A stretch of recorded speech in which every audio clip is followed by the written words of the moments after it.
চাইলেই সারা রাত তাহাজ্জুদ পড়তে পারবে না, চাইলেই সারা রাত নাচের আড্ডায়ও থাকতে পারবে না, শরীরে কুলাবে না, ইচ্ছা থাকলেও পারবে না।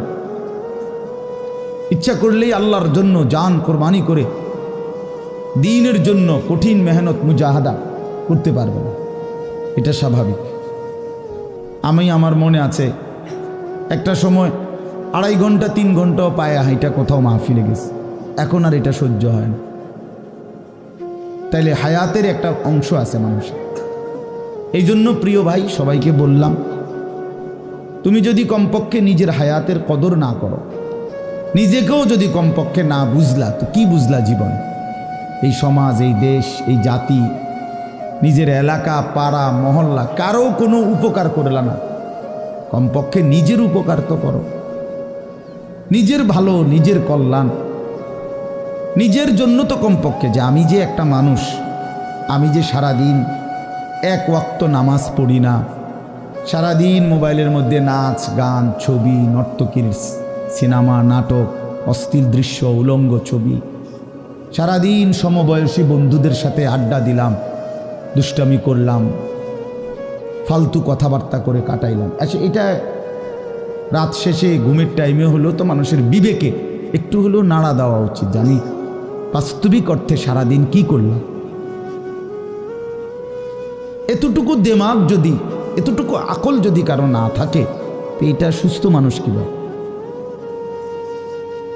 এ তো স্বাভাবিক মানুষ না ভাই, এ তো প্রতিবন্ধী, এ তো পাগল, মাতাল, অসুস্থ মানুষ। এই জন্য দোস্ত আমার, বন্ধু আমার, এদ্দুর কমপক্ষে অনুরোধ করলাম, প্রত্যেকটা অনেক ছেলে মাশাআল্লাহ, অনেক নওজোয়ান তোমরা, আমার অনুরোধ রইল,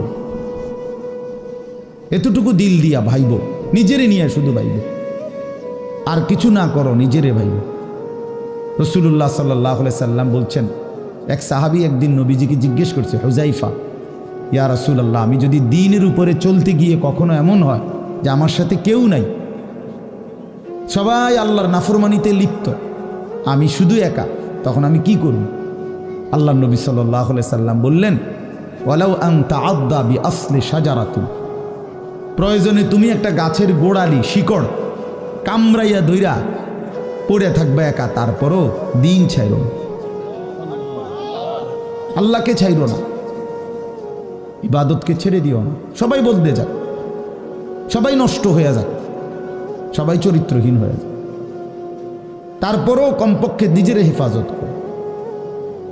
রাসূলুল্লাহ সাল্লাল্লাহু আলাইহি ওয়াসাল্লাম বলছেন, মানুষের মধ্যে অন্যায়, নাফরমানি, মানুষের মনের চাহিদা, খেয়াল খুশি, খামখেয়ালি, এগুলো যখন বেড়ে যাবে, আল্লাহ নবী সাল্লাল্লাহু আলাইহি সাল্লাম বলছেন, ফাআলাইকা বিখাসাতি নাফসি, শুধু তখন নিজেরে আঁকড়ায় ধরো, ও দাইল আওয়াম, যাও, না পারলে মানুষের ছেড়ে দাও, যে আমি আর পারলাম না, কিন্তু কমপক্ষে নিজেরে নষ্ট করো, নিজেরে বরবাদ করো, নিজের নামাজটুকু পড়ো, নিজের চরিত্রটা ভালো রাখো। এটা কি জীবন যে আমি বানের পানির মতো, স্রোতের মতো ভাইসা গেলাম, চরিত্রহীনতায়, অশ্লীলতায়, বেহায়াপনায়, রাত শেষে, দিন শেষে।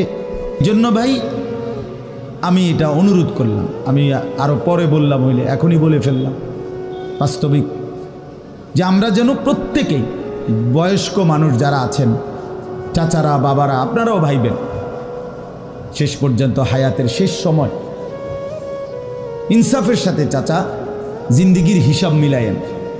আসলে ওয়ালতানজুর নাফসুম মা কদ্দামাত লিগাদ, আল্লাহ তাআলা বলছে, বান্দা তোমাকে বলছি, বান্দা প্রতিদিন হিসাব কইরো, লক্ষ্য করো আজকে তুমি আগামীকাল আখেরাতের জন্য কি পাঠিয়েছ। ধরে নাও আজ তোমার মৃত্যু, তো এরপরে পৃথিবী থাকলে থাকতো আর কি, আমি তো আর নাই। আমি মরে গেলে ভাইয়া পৃথিবী মনে করো আরো অনেক দিন থাকছে, পৃথিবী ধ্বংস হয় নাই, বুঝলাম কিয়ামত আরো 100 কোটি বছর পরেই হোক না, কিন্তু আমি তো আর নাই,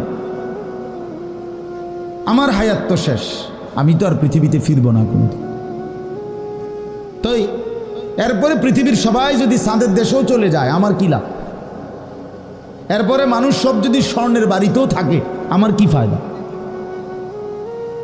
আমার ফায়দাটা কি ভাই? বাবা বলে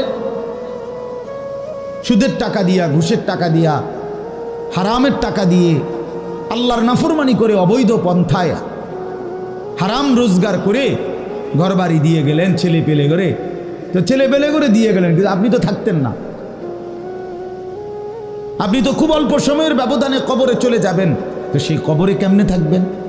তো নিজের ঘরকে অরক্ষিত করে, নিজের ঘরে ডাকাত রাইখা আপনি বুঝি আরেকজনের ঘর বাঁচাইতে গেলেন। আপনার ঘরের আগুন লাগছে, আপনি বুঝি আপনার ঘর নিভাইবেন না। এই বোকামি আমাদের বয়স্ক লোকরা করেন।